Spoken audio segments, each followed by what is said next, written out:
ربي بحبي للحبيب محمد صلى الله عليه وسلم الهاشمي المدثر المزمل، أمن علينا بتوبة تمحو بها ما كان منا في الزمان الأول. وبعد معاشر الموحدين، أوصيكم ونفسي بتقوى الله تعالى ولزوم طاعته، كما أحذركم ونفسي من معصيته ومخالفة أمره، لقوله جل وعلا: يا أيها الناس اتقوا ربكم الذي خلقكم من نفس واحدة وخلق منها زوجها وبث منهما رجالا كثيرا ونساء واتقوا الله الذي تساءلون به والأرحام إن الله كان عليكم رقيبا. يقول سبحانه: والكاظمين الغيظ والعافين عن الناس والله يحب المحسنين. يقول الإمام أحمد فيما روي عنه أنه جاءه السجان وطرق بابه. السجان الذي كان قد سجن الإمام أحمد بن حنبل رضي الله تعالى عنه، وكان يضربه ويعتدي عليه وأوسعه ضربا وجلدا، فجاءه معتذرا طالبا العفو والسماح، فطرق الباب. خرج الولد ابن الإمام عبد الله: من أنت؟ قال: أنا فلان الذي كان يؤذي والدك في السجن، وإني قادم اليوم لطلب العفو والمغفرة والسماح منه، خليه سامحني. فذهب الولد إلى أبيه قال: يا أبي، إن فلانا بالباب يطلب السماح والعفو والمغفرة. قال: قل له إني عفوت عنه لوجه الله تعالى، لا أريد منه شيئا. قال الولد مستغربا: يا أبتي، لقد آذاك. فقال: يا غلام، يا بني، ألا تعلم أن يوم القيامة ينادي مناد أين الذين يأخذون العفو والأجر من الله؟ أين؟ فمن عفا وأصلح فأجره على الله. أين الذين يأخذون أجورهم من الله؟ وإني أرجو أن أكون منهم. فمن عفا وأصلح فأجره على الله.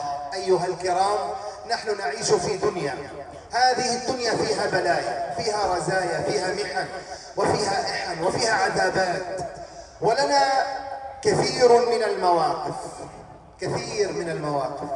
هذه المواقف مر بها النبي صلى الله عليه وسلم. النبي صلى الله عليه وسلم جاءه رجل من الأعراب قال: يا محمد، يصرخ عليه: يا محمد مرة أخرى، قر لي هذين الجملين، عبي لي اياه بضاعة، عبي لي كبوني في اليمين وكبوني في الشمال، في هذا الجمل وفي هذا الجمل، قر لي هذين الجملين. وجبذه من مجمع ثوبه الخشن.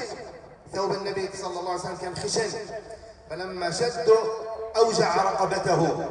قال: أقر لك، بعطيك،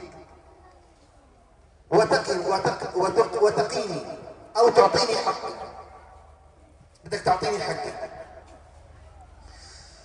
فقال: وما ذاك؟ قال: ما أنت أوجعت لي رقبتي، أعطيني حقي.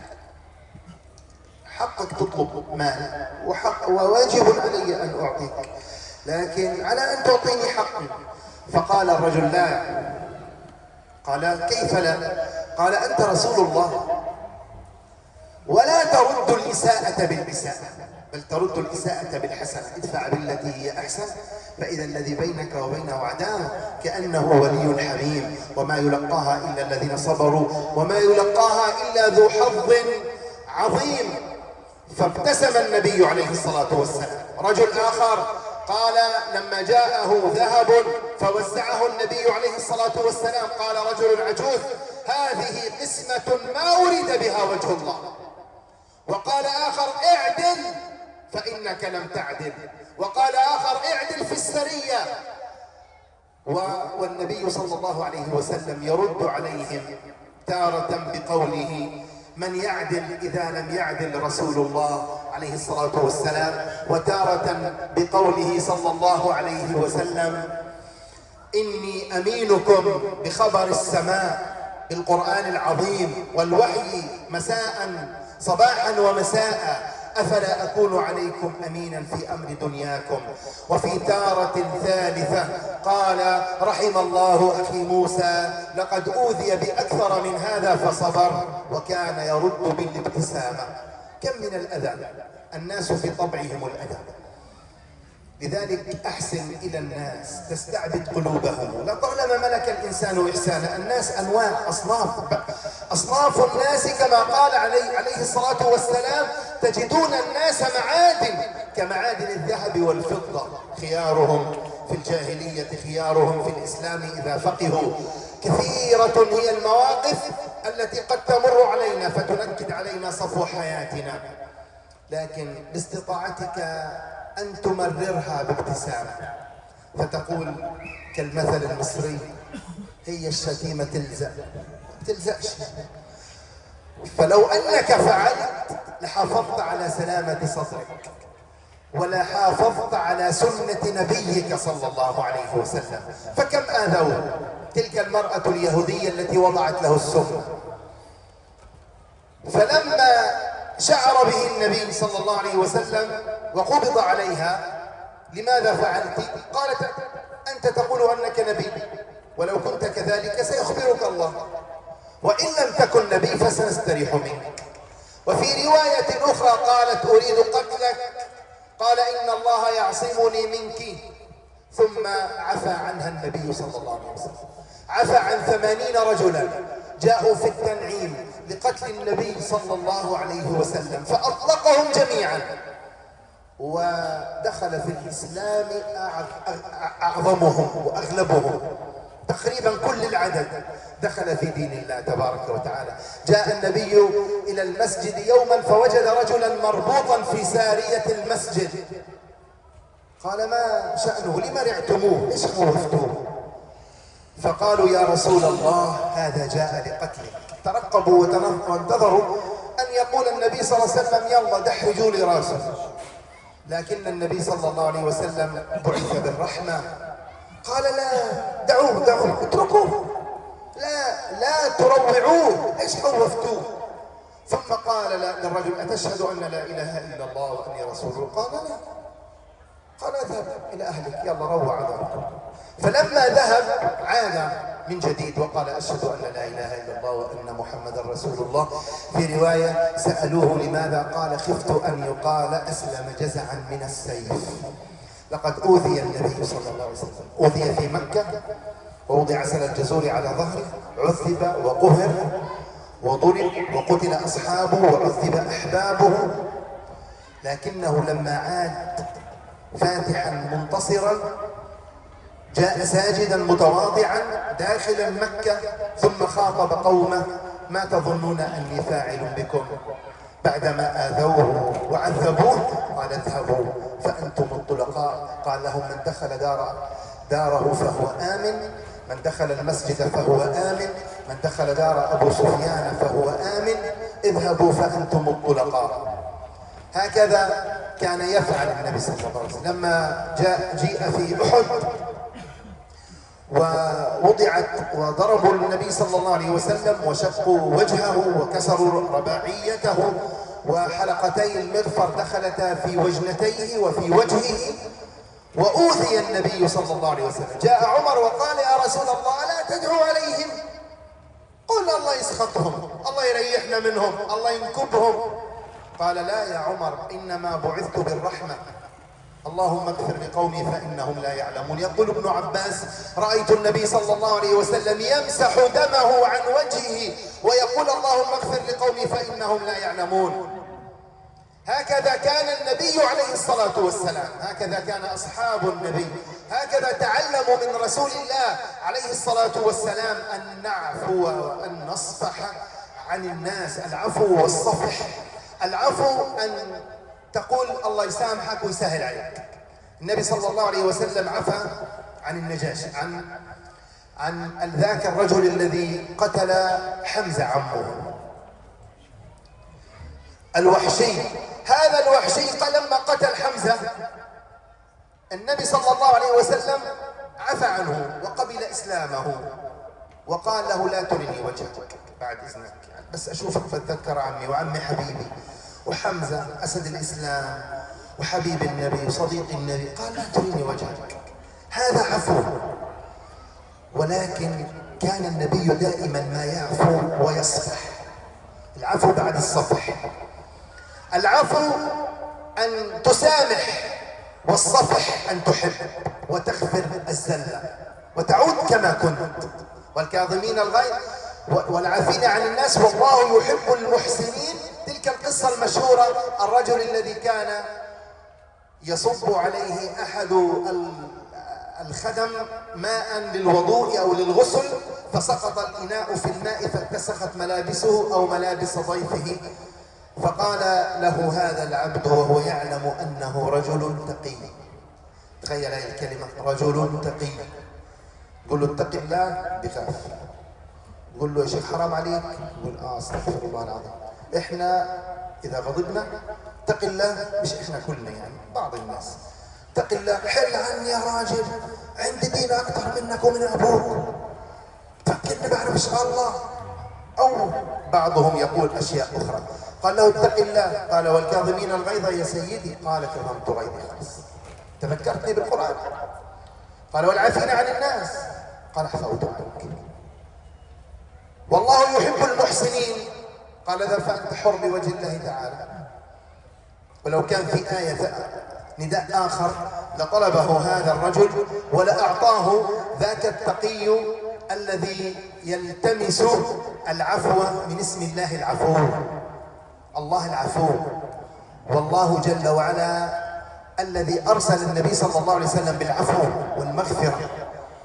تلك القصة الشهيرة التي جاء رجل اسمه زيد بن سعنة أو سعنة بالضبطين، جاء إلى النبي صلى الله عليه وسلم وقد أعطاه 80 درهما في مسألة من مسائل الناس.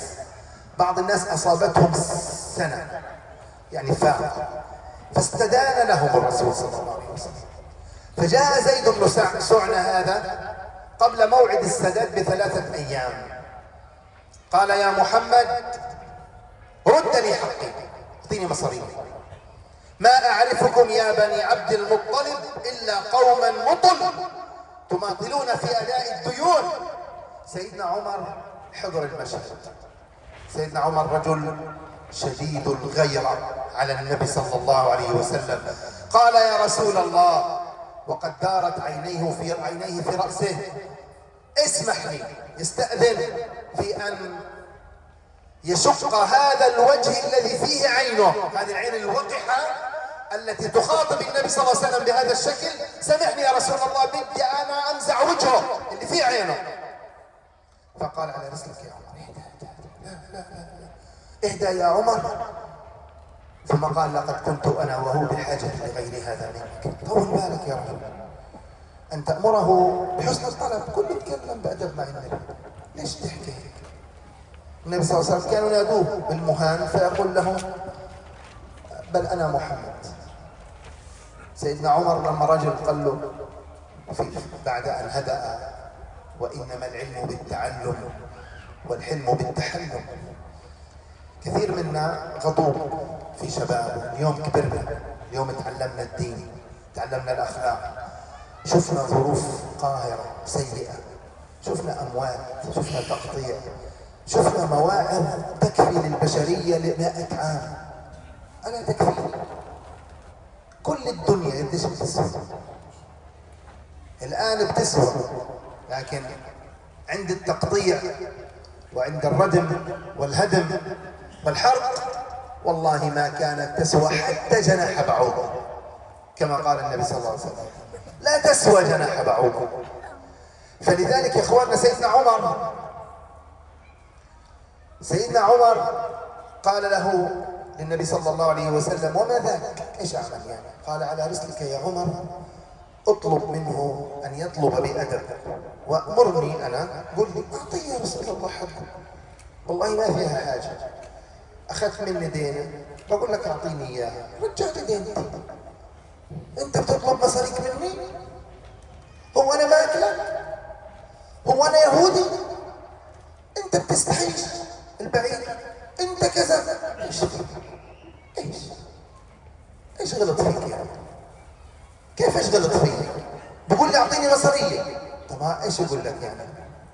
بده مصاري حقه يا أخي، مثل ما تفضل انت طلبت منه اليوم تعطيه اياه بتبوسه وتشكر بتعطره وتقول له تفضل معروفك على راسي ليوم الدين. والله هذا اخلاق المسلمين يا جماعه، هذا المسلم. والله ما نعرف اذا انت مسلم ولا مش مسلم. هذا يهودي وجاء يختبر النبي صلى الله عليه وسلم. أن تأمره بحسن الطلب وتأمرني بحسن الأداء. اذهب لبيت مال المسلمين وأعطه حقه، أعطيه 80 درهم وزيده كمان 20 جزاء ما رعته، هذا حقه الشرعي. احنا خوفنا. فقال سيدنا عمر أو هو قال له ألست زيد بن سعنة؟ قال نعم. قال وما الذي حملك؟ يعني مش انت الحبر اليهودي معك مصاري ومش محتاج ال 20 درهم هذول 80 دينار ولا 80 درهم، لست في حاجة إليها، ما الذي جعلك تطلب بهذا الشكل وبهذا العنف وبهذه الطريقة؟ قال لقد خبرت كل خصال النبوة في محمد عليه الصلاة والسلام إلا خصلتين، أن يسبق الحلم الغضب ولا يزيد جهل الجاهل إلا حلما، ولقد رأيتهما فيه، فأشهد أن لا إله إلا الله وأن محمدا رسول الله. أعرابي رجل دخل على النبي صلى الله عليه وسلم قال يا محمد أعطيني من مال الله، ليس من مالك ولا من مال أبيك، لا منك ولا من أبوك، بدي مصاري. هذا الرجل النبي صلى الله عليه وسلم أعطاه.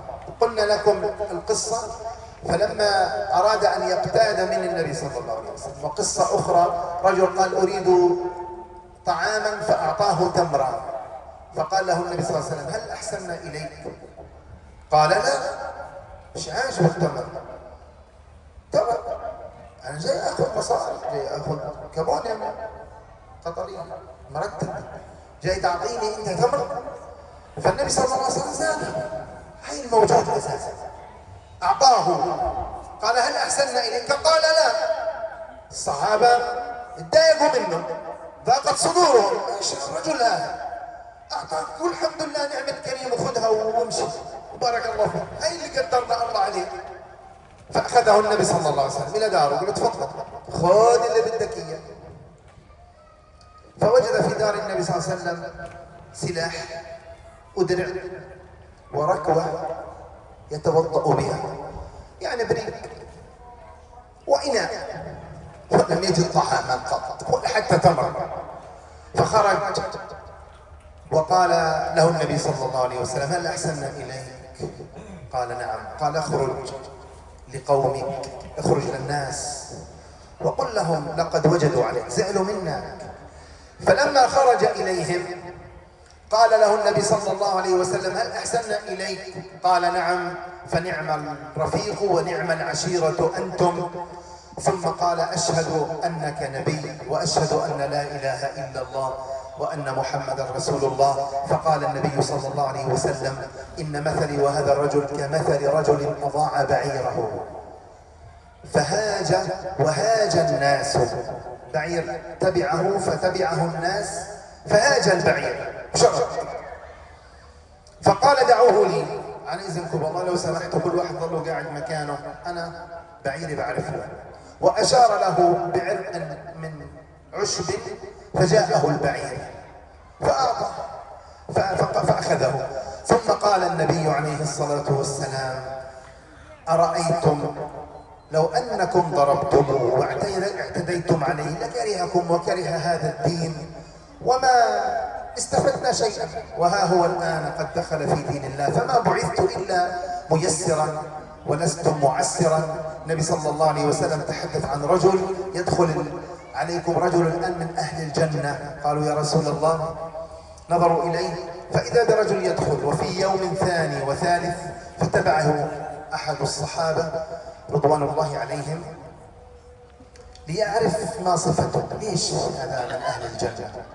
فقال فوجده ليس كبير صلاة ولا صيام ولا صدقة، عادي زيه زي الناس.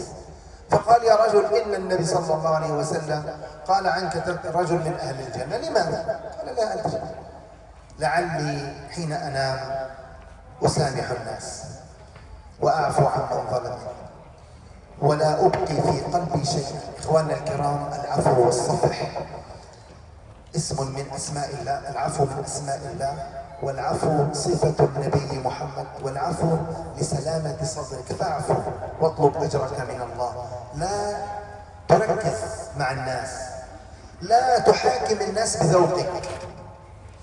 يا شيخ موسى أعطيني كذا، خذ. لا، ليش بتقول لي خذ؟ من عيني لازم تقول لي يا اخي انت مسؤول عن اذواق الناس وكمان.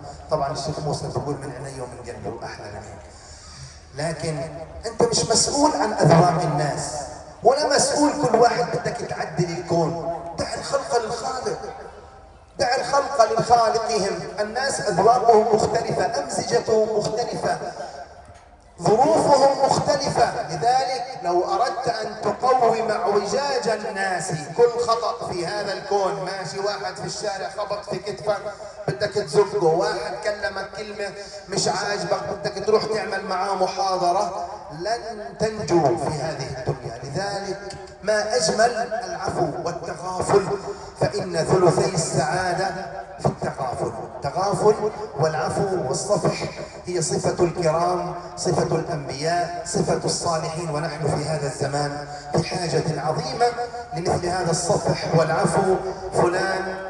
وأيضا أن نحفظ على الناس المواقف الطيبة. اليوم كثير من الناس أحسننا إليهم، وفي يوم من الأيام ما أحسننا، استقبلك في داره وسكنك شهرين، وبعدين اتضايق من وجودك فسمعك كلمة طلعت، نسيت الشهرين وظليتك فاكر هالموقف. لا يا أخي، أنت في ضيق وهو في ضيق، أخوي في ضيقة، سامح لأجل الله. أخوك شايف حاله في الدار لوجه الله تعالى، فمن عفا وأصلح فأجره على الله، لعلك تنال الأجر من الله. جارك دمه ثقيل شوي وبظلوا أولاده وبناته صفته، أخوك أختك أي جيرانك زميلك في العمل، تحمل من أجل الله، والله لن يقال عنك جبانا، وإنما سيقال عند الله فمن عفا وأصلح فأجره على الله. أسأل الله جل وعلا أن يعطينا الأجر بفضلك كلمة الإيمان والحق والدين. اللهم انصر من نصر هذا الدين، اللهم انصر من نصر هذا الدين. يا ربنا وقفنا ببابك ولذنا برحابك، فلا تطردنا عن جنابك خائبين ولا عن بابك مطرودين. واغفر لنا ولوالدينا ولأساتذتنا ولعلمائنا ومشايخنا وآئمتنا، واغفر لنا جميعا يا رب العالمين. عباد الله، اذكروا الله العلي العظيم يذكركم.